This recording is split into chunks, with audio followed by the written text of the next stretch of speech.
अपने ही चंचल मन को अपने ही बस में करने की दृष्टि से साधना करते करते आज 700 दिन हो गए। 2-2 घंटे के सुबह शाम के अभ्यास से आज 700 दिन पूरे हुए। तारीख 7 सितंबर सन 2023, दिन शनिवार, प्रातःकाल का समय।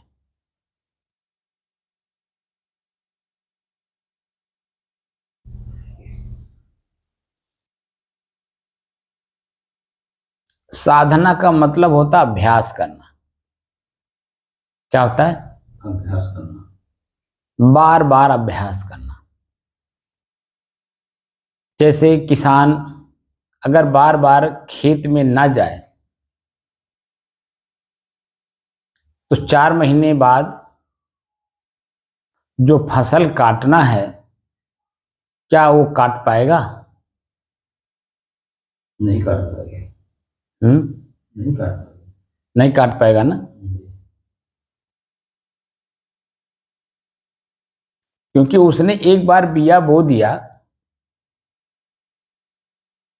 और समझता है कि अब ये फसल तैयार हो जाएगी अपने आप में, तो बिना देख रेख किए फसल तैयार तो होगी। पहली बात तो जब आप बो करके खेत में बो दिए, बो के चले आए, तो आपने देखा होगा कि जिस खेत के बगल में पहले बगीचे हुए करते थे, जंगल हुआ करता था, नदी का किनारा हुआ करता था, वहां जैसे सुबह अगर आपने बीज डाली तो शाम तक पक्षियां आपके दाने को चुग जाती थी। सही कह रहा हूं गलत? सही।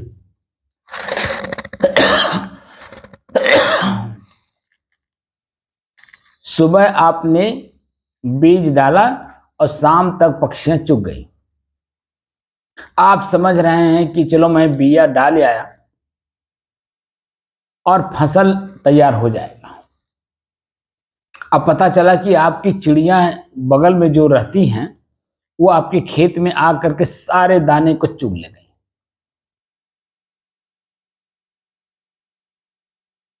आपकी कल्पना और वर्तमान की स्थिति दोनों में अंतर है कि नहीं? जी। आप तो मन में ये समझ रहे हैं मैं तो बिया डाल दिया, अब उसमें हमें जाने की जरूरत नहीं। आप तो आपके मन में ये भी संतुष्टि है कि मैं ऊपर नहीं बोया हूं, बोया तो मैं ऊपर ही था, लेकिन एक बांह चला दिया, हल जोत दिया एक बांह, और उसके बाद हेंगा दिया, यानी बराबर कर दिया। तो बिया आप समझ रहे हैं कि मिट्टी में दब गई, और जब मिट्टी में दब गई तो उसको कोई निकाल नहीं सकता। आपके तो दिमाग में ये घुस रहा है, लेकिन चिड़ियां जो है वो नीचे का भी दाना जानवा उसुम करके निकाल लेती हैं, क्योंकि वो पॉइंट पर है ना, अब पॉइंट पे उनकी आंखें काम करती हैं। तो जितने दाने पहले ऊपर ऊपर मिलते हैं सबको चुग जाती हैं, और बाद में वो जो भीतर वाला भी है उसको खोद खोद करके चूहा निकाल लेता है।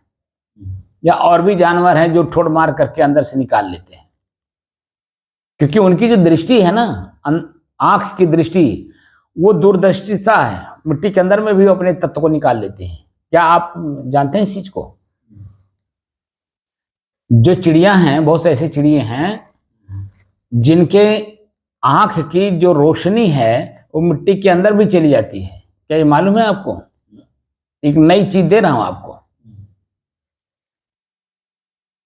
ये आप लोगों के सामने प्रत्यक्षम किम प्रमाणम है, आप लोग जानते नहीं है। आप ही के खेत का बिया जब पक्षियां खेत में झुंड के झुंड आती हैं, तो आप बता दीजिए, झुंड में अगर झुंड भी आई तो ऊपर ऊपर ही तो चुगेंगी, क्योंकि आंख से ऊपर ऊपर ही तो दिखाई देगा। लेकिन अगर आप चुगने दें, प्रैक्टिकल करके देख लें, अगर आप चुगने दें और बारीकी से जा करके खेत का निरीक्षण करें तो देखेंगे कि मिट्टी के नीचे का भी जो दाना वो रुक चुक गई है। पैर से खर्चोड़ देती हैं। वही तो, आखिर अंदर है तभी तो आंख से देखी, तभी तो पैर से खर्च होती हैं। बात को आप समझेंगे नहीं आप? जो हमारी आंख की दृष्टि है, हम लोगों की आंख की दृष्टि तो ऊपर देखने की है, लेकिन वो जो है उनकी जो आंखें हैं वो नीचे भी तहकीकात कर लेती कि यहाँ दाना है, तो पैर से खरोच लेती हैं, यानी मिट्टी हटा देती हैं पैर से, अच्छों से जब दाना निकाल के खा जाती हैं। तो आपके अपने ही बोए हुए दाने को पक्षियां चुग जाती हैं, मेरे कहने का मतलब वो यही है, और आपका खेत बीज से खाली हो जाता है। ये तो मैं एक एग्जाम्पल दे रहा हूं, उदाहरण दे रहा हूं आपको समझने के लिए, क्योंकि आप लोग किसान हैं। तो किसान होने के नाते जो आप किसानी करते हैं, आप अपने ही किसानी को बारीकी से करते नहीं हैं, इसलिए दूसरे की कुछ भी कोई बता देता है, आप तुरंत उस चीज को मान लेते हैं और उसके सामने अपने आप को हाथ गिराते हैं। जैसे जो कृषि अधिकारी हैं या कृषि क्षेत्र से जुड़े जो सरकारी तंत्र है, वो क्या खेती करता है? बोलिए। आपको वो जो लेख पढ़ा उसने, वो लेख के आधार पर, ठीक है ना, आपको शिक्षा देता है, अब आप उसके सामने हाथ जोड़े रहते हैं। और एक लेख पूरे भारत में घूमता है। लेख लिखने वाला किस जगह का था, वहां की मिट्टी कैसी थी, वहां का जलवायु कैसा था, वातावरण कैसा था, ये सब तो उसमें लिखा नहीं रहता। मिट्टी में भी 7 लेयर मिट्टी होती है। 7 लेयर की मिट्टी हर जगह की अलग अलग होती है। आपके यहाँ की मिट्टी कौन सी है आप जानते हैं। अब वो सीधे बोलने में एक ही राग में बोलता चला जाता है जो उसमें लिखा है। बोलने वाला अगर ये तहकीकात कर ले कि ये जो लेखक है, लेखक जिस एरिया का रहने वाला है, जिस जगह का रहने वाला है, वहां की मिट्टी कैसी है, वहां की जलवायु कैसी है, वहां का वातावरण कैसा है, उस मिट्टी में क्या उपजता है, क्या हो सकता है, जब इस तरह से अध्ययन करता है तो जो लेख है वो लेख वहीं पर रह जाएगा, इसलिए कि नई चीजें आपको प्राप्त होंगी। क्योंकि आपकी मिट्टी और जो लेख में लिखा मिट्टी है, दोनों में फर्क है। बात समझ रहे हैं कि नहीं? ऐसे ही हमारे अपने ही चित्त पे जब हम अनुसंधान करते हैं, स्वयं अनुसंधान अपने चित्त से करते हैं, हमारे पास भी शक्ति है ना, जो वैज्ञानिक के पास शक्ति है अनुसंधान करने की, वही शक्ति तो मेरे अंदर में भी है, बशर्ते वो एक सिस्टम में है और हम सिस्टम में थोड़ा नहीं है, लेकिन वो शक्ति तो वही है ना। सामाजिक दृष्टि से वो सिस्टम में है और मैं नहीं हूं, लेकिन आध्यात्मिक दृष्टि से जब देखेंगे, पॉइंट पे जाके देखेंगे, सबसे पहले पॉइंट पे मैं ही हूं, पहले पायदान पे। पहला पायदान मेरा ही है, उनका पायदान तो 100वां पायदान पे है वो, क्योंकि दूसरे का लेख बोल रहे हैं, दूसरे के अनुभव को बता रहे हैं, अपना अनुभव कुछ नहीं, क्योंकि खेत उनके पास है ही नहीं, वो खेती में मिट्टी में वो रहे ही नहीं, वो तो अपने शरीर को चमका के ऑफिस में एसी लगा के बैठे हैं। आप 24 घंटा एसी में क्या रहते हैं? आप तो 24 घंटा खेत में रहते हैं, वहां कौन सी एसी है? सूरज की एसी जरूर वहां मिलेगी, पूरा पसीना पसीना तर रहते हैं आप, मिट्टी से पूरा शरीर लथपथ रहता, देखने में अभद्र लगेगा।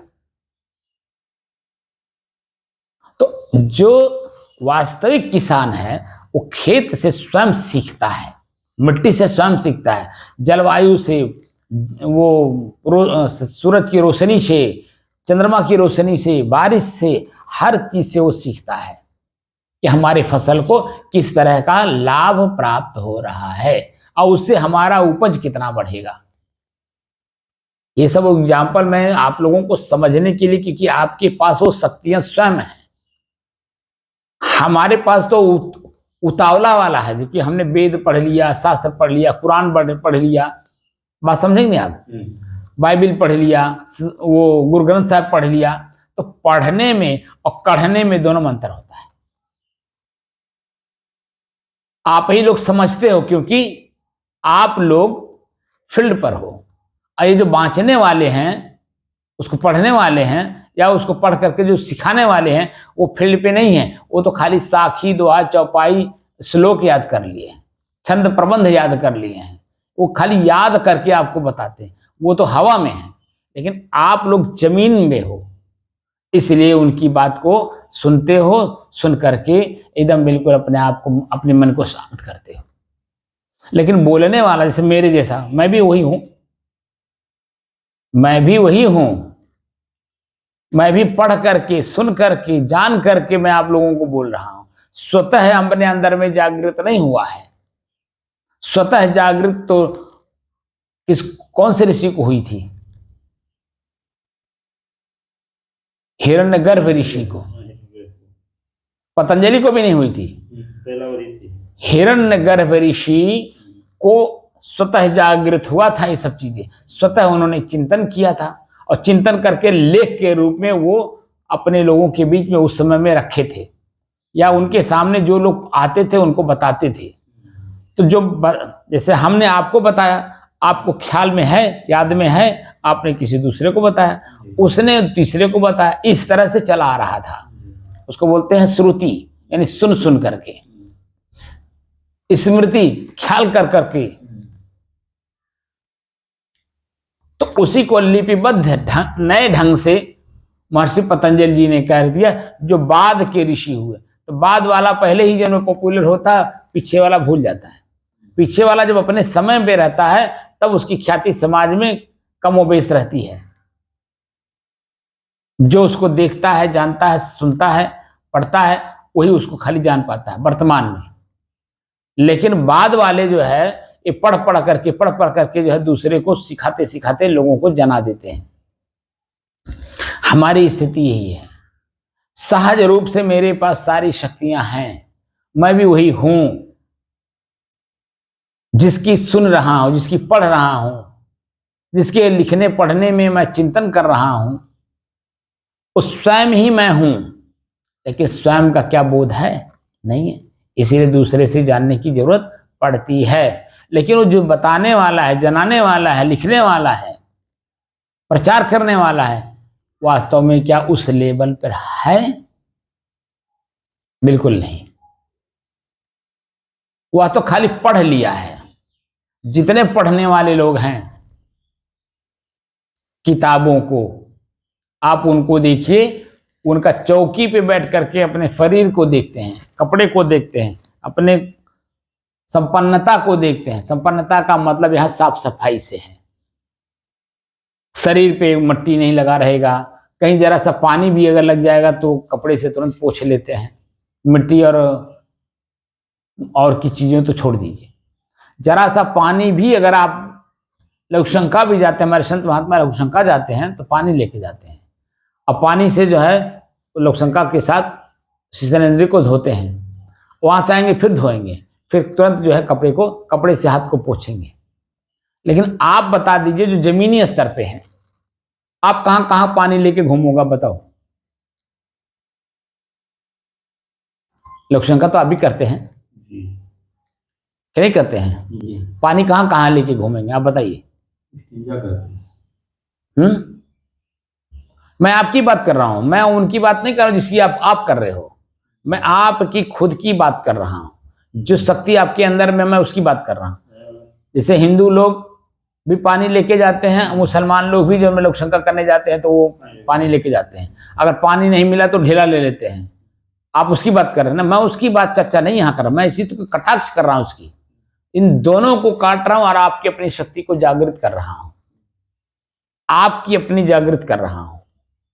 अब आप समझिए कि आपके अंदर में जो शक्ति है, उस शक्ति से और ये जो अधूरे लोग हैं उनकी शक्ति से आपने तुलनात्मक अध्ययन नहीं किया, क्योंकि आप जमीन पर हैं, बेस में हैं, ये हवा में है। पढ़ करके कोई काम करने वाला वो हवा में है। जब वो प्रैक्टिकल करता है और अगर किसी का सहारा नहीं लिया अनुभवी आदमी का, तो वो जो है अधूरा का अधूरा ही रह जाता है। भी आपको वीडियो दिखाया ना मैं, वो कुंडलिनी जगा रहे हैं। अब आप बता दीजिए वो कौन सा मंत्र उनको दिए हैं कि पूरा शरीर कंपन करवा रहे हैं, पूरा शरीर। और वो जो दूसरा है पतला दुबला वाला आदमी, अभी आपने देखा होगा, वो तो जन्म देखा गुरु को दिखाने के लिए पूरे शरीर को हिला दिया और उसका शरीर घूम रहा है इधर अपने आसन से, जन्म वो घूम गया, आपने देखा होगा। और जो मोटा आदमी है बैठा है वो आराम से चल रहा है, वो भी हिला रहा है, लेकिन कहीं उसका शरीर हिल नहीं रहा है। तो ये बारीकी से अध्ययन करना होता है। क्या गुरु इसकी बारीकी को पढ़ रहा था? वो तो मंत्र बोले जा रहा था और उनसे वही करवाया जा रहा था। वो कैसे कर रहे हैं, क्यों कर रहे हैं, वो सब बात नहीं बता रहा है। जो उसमें कमियां हैं, जो उसमें विशेषता हैं, जब चित्त स्थिर रहता है तब समझ में बात आती है। यहां तो चित्त पहले से चंचल ही है, गुरु का भी शिष्य का तो है ही है। तो जो चंचलता में हम दूसरे को चीजें बताएंगे उसमें, और जो वो चाहता है उसमें, दोनों में डिफरेंस रहता है, अंतर रहता है। और वो अंतर आगे चल करके 1 बार 2 बार 4 बार 10 बार, बहुत मुश्किल से 15-20 बार, लेकिन उसके आगे नहीं जाएगा, क्योंकि उसके आगे की शक्ति उसे अनुभव ही नहीं कराया जा रहा है। आपको मैं दांच देता हूं इस स्थिति में कि जैसे ही आपको ये बातों की जानकारी धीरे धीरे हुई, आप आज 700 दिन तक लगातार ठंडी गर्मी बरसात हर चीज को सहन करके समय से आ जाते हैं, क्योंकि आपको यहाँ वास्तव में अपनी थाती, अपनी कमाई, अपने स्वयं की कमाई आपको समझ में आ रही है। मैं स्वयं से आपसे कमवा रहा हूं। मैं ये नहीं कह रहा हूं ऐसे करो, आप कह रहा हूं देखो, जानो समझो तब करो, यही बात बोलता हूं ना। स्वयं का अनुभूति ही जो है आपकी असली ज्ञान होगा, असली धन होगा। हमारे पास करोड़ों लाखों करोड़ों रुपया हो, आप मेरे पास रोज आते हो, ठीक, और आपके समय पर आपको मेरे जो रुपए हैं आपको काम ना आवे, तो मेरा रुपया आपके लिए किस काम का? जी बोलिए, किस काम का? मैं करोड़ों लाखों करोड़ों का मैं मालिक हूं, लेकिन आप रोज मेरे पास आ रहे हैं, परम मित्र हैं, रोज हम लोग हंसी मजाक करते हैं, हाँ टीटी करते हैं, बैठते हैं, मिलते जुलते हैं, बातचीत करते हैं, सब काम करते हैं। लेकिन आन मौके पर मेरा संपत्ति आपको काम नहीं आया, तो मेरी संपत्ति से आपसे क्या मतलब है? मतलब तो तब होगा कि जब प्रतिदिन मेरे पास से जब आप जाएं तो मैं ये पूछूं कि आज बच्चों को क्या लेकर के जाओगे, क्योंकि आप ही अकेले नहीं हो, आपके पीछे परिवार भी है, आपके एक समाज है, एक सिस्टम है। उसमें जब जाओगे तो वो लोग इंतजार करते हैं कि पिताजी आएंगे, पति जी आएंगे, चाचा जी आएंगे, भैया जी आएंगे, तो कुछ ले आएंगे, और कुछ ले आएंगे तो हम लोग सब लोग मिल बैठ के खाएंगे। तो भावना रहती कि नहीं परिवार का? प्रत्येक परिवार में यही भावना रहता है। जो लोग बाहर गए हैं, कमाने की दृष्टि से गए हैं, अगर कमाई लेकर के आए तो सभी लोग खुश होते हैं कि नहीं? और अगर कमाई लेकर के नहीं आए तो बोलिए, निरादर करेंगे, तुरंत तो आपका आदर के बजाय निरादर हो जाएगा, नहीं हो जाएगा? तो जो धनवान व्यक्ति है वह धन जब ले करके घर में जाएगा और उसका उपयोग सभी लोग करेंगे तो सभी प्रसन्न होंगे कि नहीं होंगे? और सभी लोग आपको आदर भाव से देखेंगे कि नहीं देखेंगे? तो आपके हर बात को सिरोधार्य करेंगे। मैं इसीलिए आपको बार बार कहता हूं, जो यहां सीखिए वो परिवार वालों को भी सिखाइए। जो यहां से धन लेके जा रहे हैं, मैं आपको धन दे रहा हूं ना, एकदम स्पष्ट ध्यान दे रहा हूं, और वो सबके काम का है, सबके काम का है, ये नहीं कि किसी एक के काम का है, सबके। क्योंकि श्वास जब देखेगा तो अपनी शक्ति अंदर से धीरे धीरे जागृत होती है। तो जो व्यक्ति जहां पर है, जो भी काम कर रहा है, जैसे पत्नी आपकी बहू है बर्तन मांज रही है, तो बर्तन मांजते समय अगर मन अगर बर्तन मांजने में लगा रहेगा तो मन में कोई द्वेष भाव नहीं रहेगा, तो उसकी श्वास की गति सामान्य चलेगी। तो आप उसके लिए हित कर रहे हैं कि नहीं? वो झाड़ू लगा रही है, काम करते समय हमारे श्वास की गति तेज हो जाती है, ये बात को आप जानते हैं कि नहीं जानते हैं?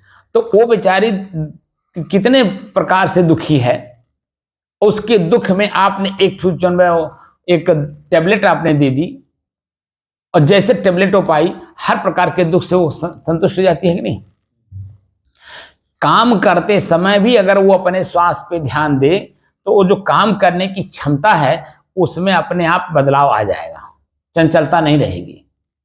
तो स्थिर चित्त हो करके किसी काम को भी वो अगर आपकी बहू करेगी तो वो उसका मन हमेशा प्रफुल्लित, प्रसन्नचित, आनंदित रहेगा, और उसका परिणाम आप ही के सामने आना है तो वो परिणाम भी आपको दिखाई देगा। तो जो हम संपत्ति आपको दे रहे हैं वो व्यक्तिगत संपत्ति नहीं है, वो आपके परिवार के काम का भी है, क्योंकि मैं डेली दे रहा हूं, डेली आप मेरे पास बैठते हैं, डेली कुछ ना कुछ मैं देता हूं। अब आप क्या करते हैं, उस पर अपना ही सिर्फ अधिकार समझते हैं। कमाई मैं आपको दे रहा हूं कि परिवार को ले जाके दीजिए, जो आप जब तक मेरे पास बैठे रहते हैं तब तक तो मैं आपको खिला रहा हूं, पिला रहा हूं, मुस्कुरा रहा हूं, हर काम करा रहा हूं। लेकिन आप जब घर जा रहे हैं तो मैं उसको भी देख करके भेज रहा हूं कि घर वाले को भी दीजिए। यानी जब तक मेरे पास आप बैठे रहते हैं, आपके मन में जो किसी प्रकार का कोई अलग तरंग उठती है, क्रोध का, लोभ का, मोह का, ईर्ष्या का, जलन का, प्रसन्नता, कोई बता दीजिए, कोई तरंग नहीं उठती है, तो शांत रहते हैं कि नहीं रहते हैं? तो आपकी वही तो कमाई है, वही खाना पीना और बैठना, हंसना बोलना है। आपका मन बिल्कुल शांत है, जैसा चाहिए वैसे है। और जाते समय आपको बता देता हूं कि भैया सबको बताइए कि अपने श्वास को देखें, बस इतने करें, खाली श्वास को देखें, देखने का थोड़ा अभ्यास कर लें। तो जो भी काम करेंगे, जिस परिस्थिति में रहेंगे, जो उनके मन में चिंतन या चिंता होगा, अगर अपने श्वास की गति को देख लेंगे तो सबसे पहले वो बात भूल जाएगा। श्वास को देखने से पहले जो मन में कोई बात याद हुई है और उसकी वजह से पीड़ा आ रही है, तो जैसे श्वास देखना शुरू करेंगे वो बातें भूलेंगे कि नहीं भूलेंगे? और जैसे भूलेंगे, उसकी बारीकी यही है कि उससे उत्पन्न जो कष्ट महसूस हो रहा था, पीड़ा महसूस हो रही थी, मेरे शरीर में एक अलग सी अनुभूति हो रही थी, दुख और पीड़ा के साथ साथ, तो वो तुरंत मिट जाएगा और आप ही के शरीर की मांसपेशियां अपने नए सिरे से काम करना शुरू करती हैं। मन प्रसन्नचित, आनंदित और गदगद होता है, यानी पूरा शरीर फूल की तरह खिल जाता है। हमारे शरीर की मांसपेशियां का एक एक कण फूल की तरह खिलता है। जैसे अगर सचमुच हलवा बनाने वाला हलवा बनाने के तरीके से बना रहा है, तो जो सूजी का दाना है वो आप देखेंगे कि फूल की तरह खिल जाता है। खिल जाता है, नहीं खिल जाता है? उसमें सिकुड़पना, टाइटपना और मतलब मुलायम न होना, ये सब कोई स्थिति नहीं रह जाएगी अगर उसके सिस्टम में किया जाए। एक एक दाना खिल जाता है। ऐसे ही आपके शरीर का एक एक कण, मिट्टी का जो कण हमारे शरीर में है, वो सब खिल जाते हैं, इसीलिए कोई रोग नहीं होता है। शारीरिक रोग से मुक्त हो गए, सबसे पहला अनुभव तो यही हुआ। मानसिक रोग मुक्त हुए तो शारीरिक रोग से अपने आप मुक्त हो गए, क्योंकि मन का और शरीर का चीनी पानी का संबंध है। क्योंकि मन की गति से ही हमारे शरीर की गति चलती है, और ये बात को कोई जानता नहीं है। इसी को, अपने श्वास को जब देखना प्रारंभ करते हैं, ये परिपूर्ण होता है, बाहरी सारी बातें भूलती हैं, और धीरे धीरे इसमें जो बारीकियां हैं श्वास देखने में, वो स्थितियां जब हमें समझ में आने लगता है, तब हमारा अपना जीवन एक विषय वासना से मुक्त होता है। ये अनुभव का विषय है, और ये स्वयं साक्षात दिखता है। ये भी मैं कोई कल्पना वाली बात नहीं कर रहा हूं कि कल्पना शरीर छूटने के बाद आपका मोक्ष होगा, उस समय में आपके शरीर में कंपन नहीं होगी, ये नहीं होगा, वो नहीं होगा, ऐसा नहीं होगा, वैसा नहीं होगा। अरे मुझे इसी शरीर में रहते रहते ही मुझे अनुभव करना है, क्योंकि शरीर मेरा है, न कि मैं हूं। कल शाम को अचानक 2018 में जो हमारे प्रधानमंत्री जी आए थे 28 जून को, उस समय में जो यहाँ कमिश्नर थे दिनेश सिंह जी थे, ठीक है ना। और 31 जून को मैंने 4 दिन बाद यही जो है वो रिटायर भी हो गए थे।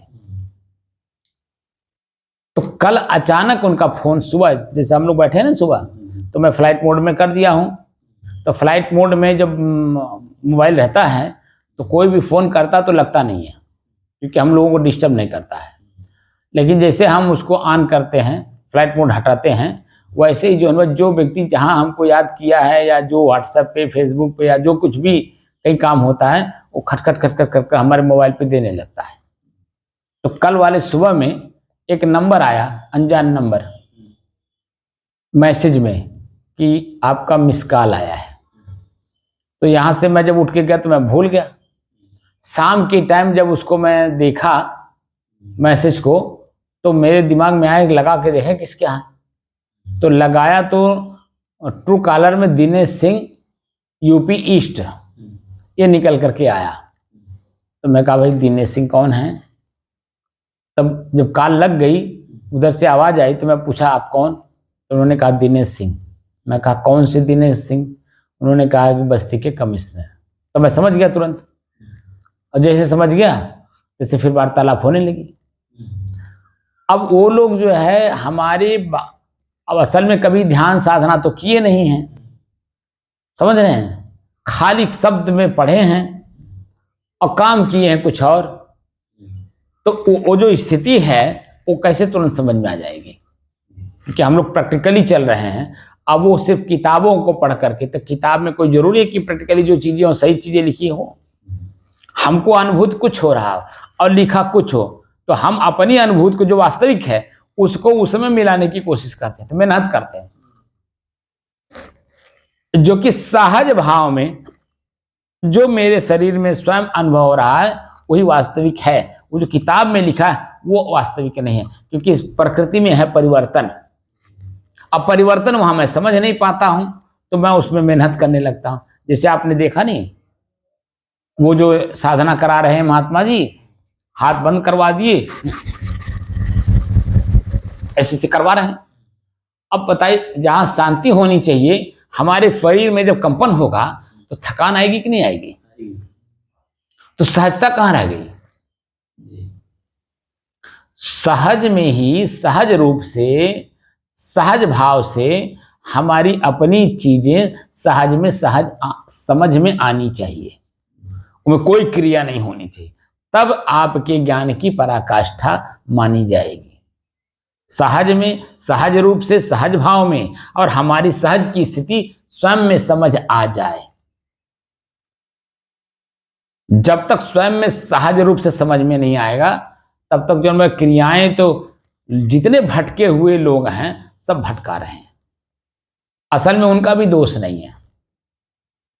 जब घर द्वार छोड़ देते हैं और अपने जीवन में परिवर्तन नहीं लाना चाहते हैं सिस्टम के हिसाब से, तो फिर उनके पास कोई बैठता भी नहीं है, क्योंकि एक बार कोई बैठा, आपके भाव को जान गया, उतने में आपको तौल लिया कि आपके कौन से खेत की मूली हो।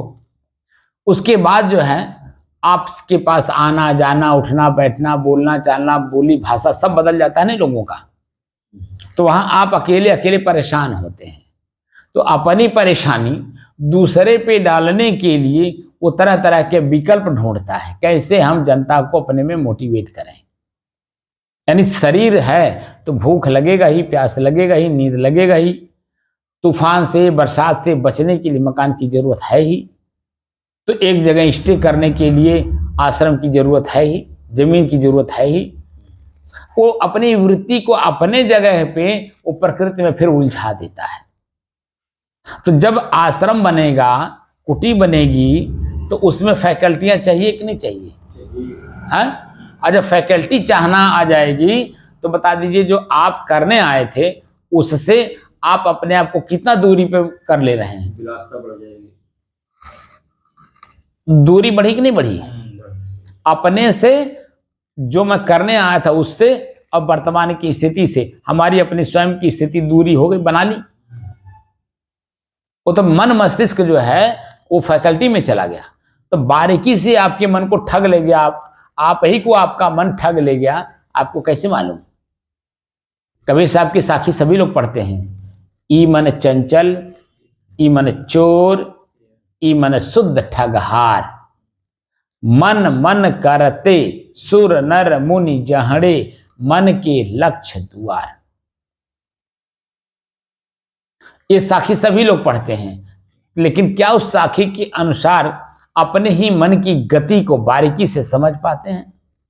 खाली साखी रट लेने से, स्वयं में खाली उसका अभ्यास कर लेने से, बोल बोल के और दूसरे के सुना देने से क्या आपकी स्वयं की तृप्ति होगी? कभी नहीं होगी ना। इसी तरह से ये जो मेरा अपना जीवन है, ये मैं सब एग्जाम्पल देके समझाने की कोशिश कर रहा हूं कि हमारी अपनी ही वृत्तियों को हमें पढ़ना है, चेतना में रह के पढ़ना। चेतना में जब आप रहेंगे, आपकी मनोवृत्तियां कैसे कैसे कहां कहां किस रूप में ले जा करके आपको उलझाती हैं, आप समझ ही नहीं पाते। क्योंकि आंख से दृश्य देखेंगे, कान से दृश्य सुनेंगे, शब्द भी एक दृश्य है ना मेरे लिए। कान के माध्यम से अंदर गया, आपने अंदर जैसे लिया क्या बोल रहे हैं, अब वो क्या बोल रहे हैं उसका जैसे आपके अंदर में उत्तर मिलेगा तैसे क्रोध जागृत हो जाएगा। आप बता दीजिए, जो शांत भाव आपका सहज है वो उसमें आपने खुद ही व्यवधान डाल लिया कि नहीं डाल लिया? ठीक है, बोलने का अधिकार सबको है, आपने अपनी बात को कहिए, हमको उसमें से हमारे लाइन का जो शब्द होगा वो मैं ले लूंगा। अगर वो मेरे लाइन का अगर शब्द पूरा ही अगर आप बोले हैं तो मेरे लिए आप पूज्य हैं, बस इतना है, आप मेरे लिए पूज्य हैं। क्योंकि हमें समर्थन वाली भाषा बोल रहे हैं कि जो मैं चाहता हूं उसी का वो आप समर्थन कर रहे हो, खाली मौखिक रूप से, मुंहदिखी रूप में, आंतरिक रूप से नहीं, ऊपर ऊपर मुंहदिखी रूप में आदमी आपकी प्रशंसा करता है। लेकिन जब वास्तविक स्थिति आती है तब आपके समझ में आता है कि अरे तो किसी काम के लायक नहीं है, तो फिर आप धीरे धीरे उनसे अपने आप को काटते हैं कि नहीं काटते हैं। और ये प्रतिदिन प्रति आदमी एक दूसरे के प्रति कर रहा है, लेकिन क्या किसी को समझ है? मैं स्वयं ही एक तत्व हूं, एक सत्ता हूं, अपने स्वयं की सत्ता का पता है? कुछ नहीं पता, क्योंकि जानने की कोशिश नहीं की। और ऐसे ही किसी ने बता दिया, अधूरा ज्ञान लेकर के अधूरा ज्ञान फिर अपनी जिंदगी जी रहे हैं। मुख्य रूप से हमें, हमारा काम है जन्म और मरण के बंधन से मुक्त होना, ठीक, मुख्य उद्देश्य है। तो जो मुख्य उद्देश्य है, जब हम अपनी वासना को समझेंगे तब तो अपने आप को बंधन से मुक्त करेंगे। बंधन हमारा है वासना। अब वासना कहते हैं कामना, इच्छा, कल्पना को, ये हमारे मन में उत्पन्न न होने पावे, हकीकत की जिंदगी में प्रत्यक्ष हम रहें। तो जब हम जिस स्थिति में हैं, इसी स्थिति में जब हम रहेंगे तभी हमारी अपनी विकास होती है। यानी बारीकी से बारीकी जो अनुभव है वो मेरे समझ में आता जाएगा और मेरी शांति की स्थिति बनी रहेगी। बात को समझ में आया? तो मन की चंचलता खत्म करने के लिए ही सबसे पहले अपने श्वास को अपने से अलग होकर के देखिए। तो इसमें क्या होता है, जो हमारे मन मस्तिष्क में बार बार स्मृतियां उभर के आती हैं, वो स्मृतियां रुक जाती हैं, ठहर जाती हैं, तो फिर एक नई चेतना जागृत होती है। और जब तक कोई, जैसे नदी का धार अगर है तो नई चीज कुछ नहीं आप नदी में कर सकते हैं, लेकिन नदी के धार को अगर आपने मोड़ दिया है तो जिधर से मुड़ा, जहां रुक गया पानी, वहां जाना, तो वहां देखिए आप कुछ भी कर सकते हैं, खेती कर सकते हैं, आप मछली पालन कर सकते हैं, आप वो वहां पर जैसे जो पुल बनता है, तो पुल को भी बनाने में जब जहां पाया बनाया जाता है वहां के पानी को डाइवर्ट किया जाता है, और डाइवर्ट करके फिर धीरे धीरे उस काम को कर लिया जाता है, फिर छोड़ दिया जाता है, फिर अपना अपना काम करता है। तो बिना पानी को रोके, उसके तेज गति को रोके आप वहां कुछ भी निर्माण नहीं कर सकते। वही हाल हमारे अंदर में, हमारी मनोवृत्ति यहाँ है और हमें सारा काम जो है यहाँ से करना है, हृदय से। ठीक है, तो यहाँ जो ये तेज धार है, ये तेज धार यहाँ तक हमें जाने ही नहीं देता है, इसलिए तेज धार को रोकना होगा, डाइवर्ट करना होगा। तो डाइवर्ट और रोकने का काम आपका श्वास करता है मूल रूप से, क्योंकि वहां से आपको ज्ञान मिलता है, वहीं बेस से ही आपको सही ज्ञान मिल जाता है कि मेरा अपना ही श्वास मेरे से अलग है, यह अनुभव करना है। और जैसे ही श्वास मेरे से अलग अनुभव हुआ, जितनी दूरी पे हम और आप हैं, इतनी दूरी पे आपका अपना श्वास आपको अनुभव हो गया है। पास में नाक मेरे ही पास में है, नाक से ही हम श्वास को अंदर लेते हैं, लेकिन ये अपने पास में होते हुए भी हमें अनुभव नहीं होता है। तो इसका पहले तो पास में होने का अनुभव, और इसी पास को दूर कर करके तब जो बीच में व्यवधान आने वाला है उसको जानकारी मिलती है, उसकी जानकारी हमें स्वयं मिलती है, और वही एक्चुअल आपका ज्ञान होगा। असली ज्ञान वहीं से शुरू होता है, क्योंकि मन अभी चारों दिशाओं में ख्याल के रूप में भाग रहा है। याद करता है वही मन है, और कब कौन सी बात याद कर लेगा, आपको कौन सी बात में उलझा देगा पता नहीं। उसी को बोलते चंचल मन है, और उसी चंचल मन को एकाग्र, स्थिर एवं शांत करने की दृष्टि से अपने ही श्वास को हमें अपने से अलग होकर के देखने का अभ्यास करना है, यानी बार बार अभ्यास करना है। जैसे बार बार आप दाल भात रोटी सब्जी खाते हैं, उससे कोई ऊब नहीं होती है, लेकिन दाल भात रोटी सब्जी के अलावा जो कुछ भी मिलावट करते हैं, वो देखिए एक बार खाते हैं, दोबारा नहीं खाते हैं, फिर 2 महीना 4 महीना के बाद इच्छा करी तो भले खा लें, लेकिन नहीं खाया जाता है। लेकिन दाल भात दोनों टाइम खाया जाता है। दाल भात रोटी सब्जी ये जो सामान्य भोजन है, ये आपके शरीर को भरपूर पौष्टिक आहार देते हैं। रोजमर्रा के नियम से भोजन करते हैं रोज दोनों टाइम, उसी रोजमर्रा के नियम से आपका भोजन आपके शरीर को ताकत देता रहता है। लेकिन हम महीना में एक बार, साल में एक बार जो फंक्शन होते हैं, उसमें आप खीर पूड़ी सब्जी या मेवा मिष्ठान कुछ भी खा लीजिए, तो उस समय में जितना खाए रहेंगे उसी दूसरे बात जो निकल के बाहर निकल जाता है नहीं, क्योंकि पेट खराब हो गया, गैस बन गया, ठूस के खा लिए, यानी रोग पैदा कर लिए। तो जो रोजमर्रा की चीज है, हमको उसे रोजमर्रे के साथ ही प्रयोग करना है। हमारा श्वास हमारे से कभी अलग होता ही नहीं है, और इसी को अपने ही साथ में रहते हुए भी इसके अपने से अलग अनुभव करना है।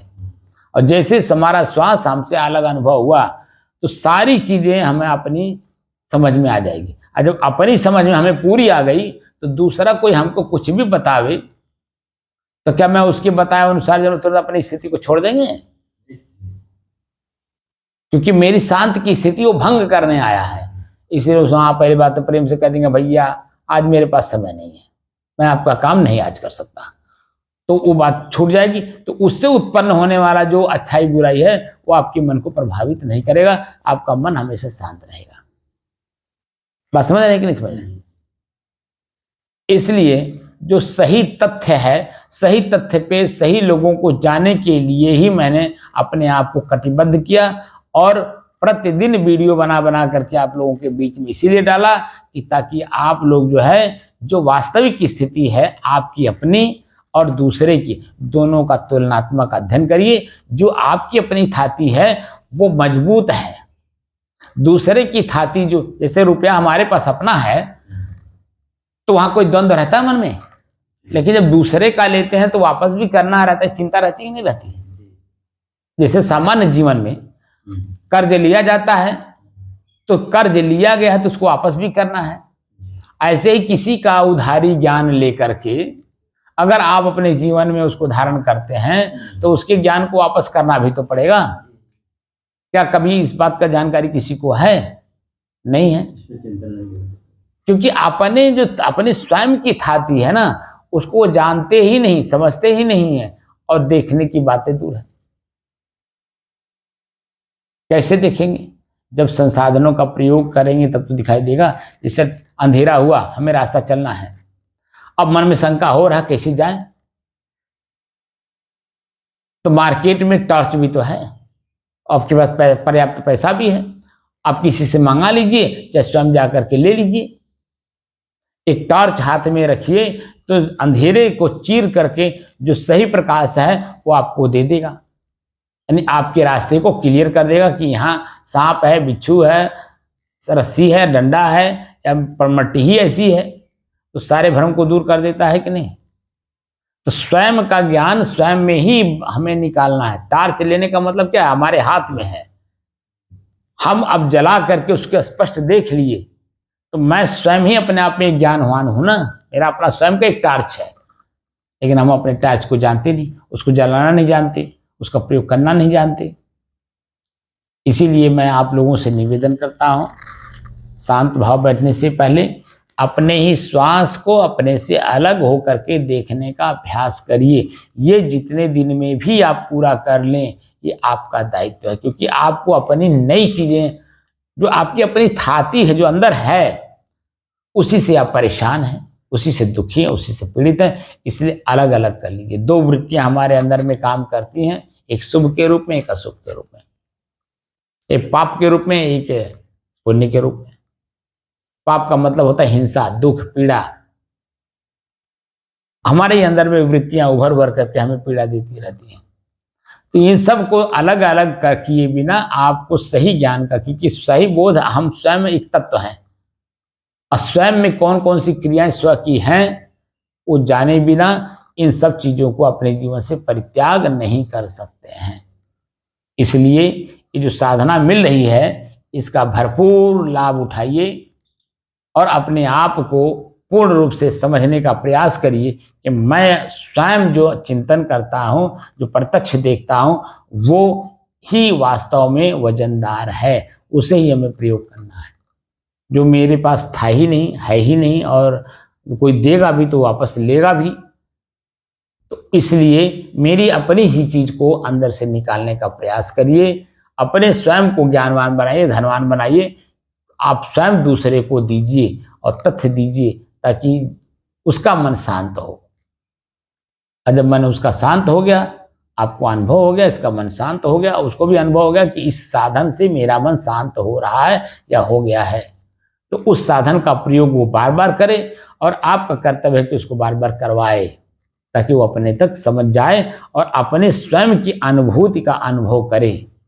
तो जब स्वयं की अनुभूति का अनुभव और दूसरे के बोली भाषा से हम जो सुनते हैं उससे तुलनात्मक अध्ययन कर लीजिए। अगर दोनों में टैली खाए तो उन्हें पूज्य मानिए, बड़ा मानिए और उनके साथ अपने संबंध को बनाए रखिए, क्योंकि एक दृष्टि से, क्योंकि लाभ लेना ही है। बिना लाभ के कोई किसी के पास न जाता है न बातचीत करता है। तो आपका मुख्य उद्देश्य है बात करने का कि मेरे पास जो मेरी शक्ति है वो कैसे मैं जानूं, मेरी अपनी शक्ति मुझे, मैं भूल गया हूं। तो उसी के मार्गदर्शन में अपने ही श्वास को अपने से अलग होकर के देखने का अभ्यास करना है। अब यहां हम लोग शुरू करने जा रहे हैं। अभी तक तो मैं बोल दिया, तो बोला तो मन से बोला क्योंकि चिंतन करके बोला, तो दूसरे का उधारी लिया और अपनी बोली में आपको पिरो करके बता दिया कि मैं बता रहा हूं, लेकिन वो है उधारी। अब स्वतः का ज्ञान अगर जागृत करना है, उधारी खत्म करना है, तो अपने स्वयं को अनुभूत के आधार पर, मेरी भी बात मत सुनिए, मेरा भी बात अगर आपने सुना तो उधारी है, उसे भी आपको रिटर्न करना पड़ेगा। इसलिए अपने स्वतः की शक्ति मेरे माध्यम से जगा लीजिए। मैं भी एक स्रोत, स्वयं स्रोतित एक नदी हूं। जैसे हमारी आमी नदी जो है वो स्वयं स्रोतित है, सदैव बहार है, उसमें पानी कभी कभी होता ही नहीं है। ऐसे ही स्वयं सदाबहार बनिए अपने स्वयं स्रोत से। अपने अंदर में पानी का मतलब शांति से है। आपकी अपनी स्वयं की शांति आपके अंदर में है, उसे हमेशा बरकरार रखिए, सदा बहार रहिए, सदैव प्रसन्न रहिए। एक मिनट भी आपका मन खिन्न नहीं होगा। बड़ी से बड़ी घटनाएं हो जाएंगी, बड़ा से बड़ा हानि आपका हो जाएगा भौतिक, लेकिन आपके मन पर चिंता की लकीर दिखाई नहीं देगा, क्योंकि जो आज हो रहा है उसके परिणाम में कुछ अच्छा भी होने वाला है। आज जो अच्छाई हो रही है उसके परिणाम में कुछ बुरा भी होने वाला है। इस बात को हमेशा जानकर, देखकर, जानकर और समझ करके तब किया करिए। इसलिए अब अपने आप श्वास को देखिए। श्वास को देखते समय मन एकाग्र हो जाता है और एकाग्र होकर के स्थिर हो जाता है, और स्थिर होने के बाद तुरंत आपका मन अपने आप में शांति का अनुभव करता है।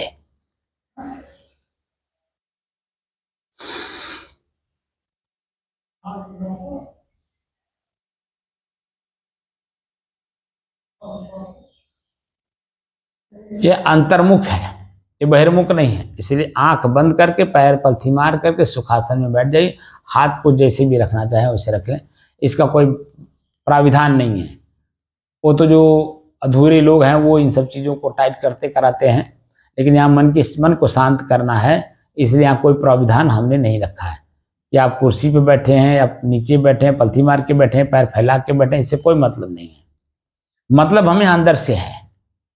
बात को समझ रहे हैं? ये बात मैं बार बार कहता हूँ और पहले भी मैं कह चुका हूँ कि हम लोग जो काम कर रहे हैं वो भीतर के लिए कर रहे हैं, बाहर के लिए नहीं कर रहे हैं। हमें बाहर की सारी घटनाओं को एकदम स्टे कर देना है, रोक देना है। नहीं करना है तो नहीं करना है। अब अंदर की शक्ति हमें जगानी, हमारी जो स्वयं की अपनी थाती है। अब मेरे ही साथ जन्म जन्मांतर से पीछे से चला भी आ रहा है, आज भी है और आगे भी अनंत काल तक मेरे साथ ही रहेगा। वो मेरे से कहीं भी छो नहीं होगा। और उसी का हमें परिचय करना है। परिचय करना है। परिचय का मतलब बिना देखे, बिना जाने, बिना समझे परिचय कैसे होगा? आगे की कार्रवाई कैसे करेंगे?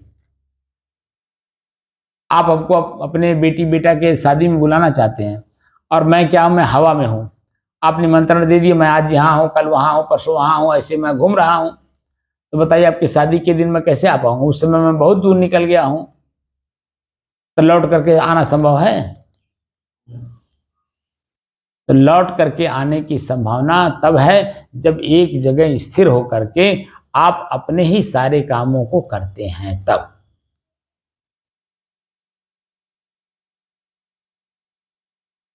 तो वर्तमान समय जो मिला है ये अपने ही सभी कामों को करने के लिए मिला है। 5 से 7, 5 बजे से लेकर 7 बजे तक जो समय है सुबह का या शाम का 5 से 7, वह आपको अपने ही काम को करने के लिए मिल रहा है।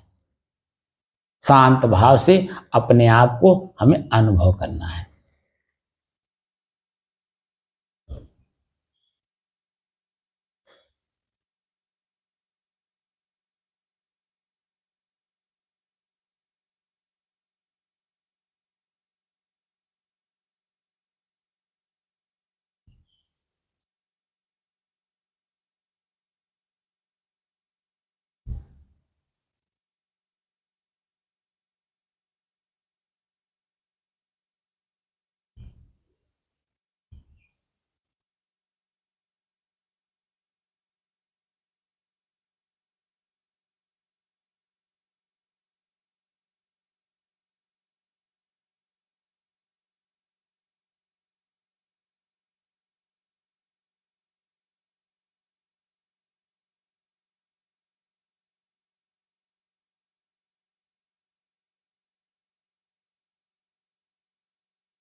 इतनी देर में आपने देखा होगा कि जैसे ही मन हम शांत करने लगते हैं, जैसे हम बोल रहे थे आप सुन रहे थे तो मन चंचल था, लेकिन जैसे श्वास को देखना शुरू किए, मेरी बात भूल गए, तो आपकी अपनी स्थिति कैसी बनी? एकदम शांत स्थिति। इसी स्थिति को प्राप्त करने के लिए ही हम संत के पास जाते हैं। तो वही संत इस चीज को आपके जीवन में निखार लाएगा कि जो उसको समझ रहा होगा, स्वयं कर रहा होगा। स्वयं जब तक करेंगे नहीं, तब तक आप हमारे पास जो है वही तो देंगे आपको।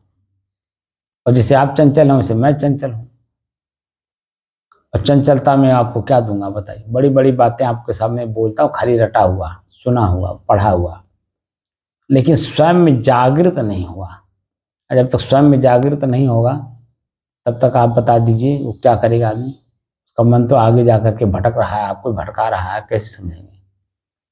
अपने शांत की स्थिति जब परिपूर्ण हो जाएगी, परिपक्व हो जाएगी, तब आप देखिए हर आदमी एक दूसरे आदमी को ज्ञान दे दे करके बल्कि भटका रहा है। हर एक दूसरा आदमी, कहीं कोई अपने आप अपने लेवल पे, अपने स्टेटस में हर आदमी अपनी बात को तुरंत वहीं कह देता है, दूसरे के सामने कहने की हिम्मत नहीं होती। लेकिन मित्रों के साथ, अपने के साथ तुरंत बोल देता है, हम ऐसा कहना चाह रहे थे, ये कुछ और समझ गए। कैसे समझाएं इनको? तो जो समझ आई है उसी पे मजबूत रहिए ना, उसी चीज की चर्चा करिए, उसी का चिंतन करिए, उसी का विचार करिए, और उसी को व्यवहार में देखिए, तब जाकर के हमारी स्थिति शांत की बनती है।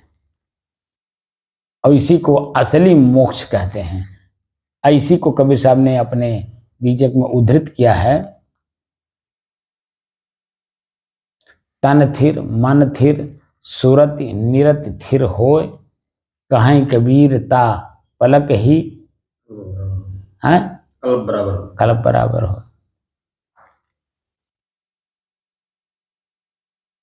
तब इस बात को आप, इसके रहस्य को समझ पाएंगे। इसको रहस्य के जब समझ जाएंगे, फिर तो सारे रहस्य को समझने में आपको जरा सा भी देरी नहीं लगेगी। आंख से देखा नहीं कि रहस्य समझ गए, आंख खुला नहीं कि मेरी स्थिति शांति स्थिति भंग किया नहीं, आंख खुला नहीं कि चंचल बना नहीं। बात समझ?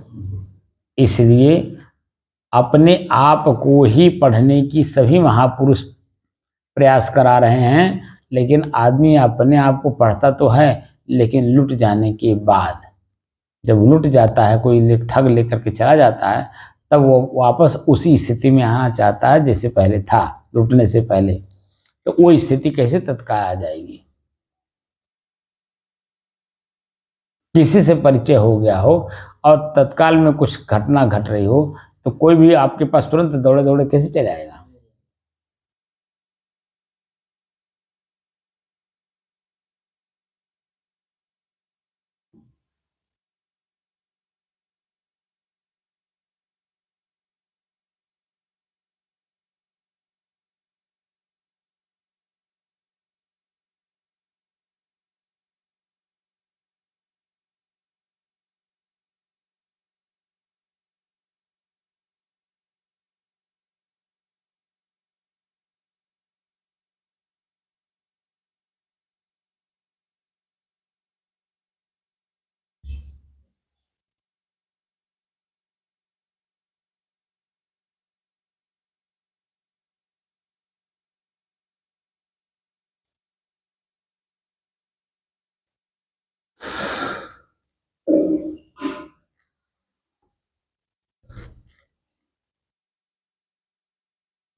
तो अपनी शांत की स्थिति इसी तरह बनाए रहिए,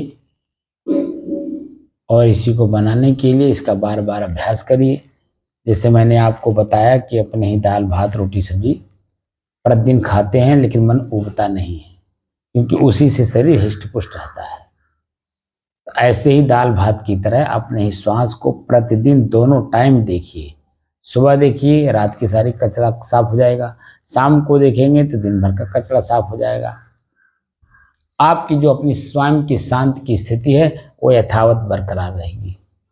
बात समझ गए कि नहीं जी? इसलिए अपनी वाणी को मैं विराम देता हूं और आप लोगों से विदा लेता हूं। साहिब बंद कर दीजिए।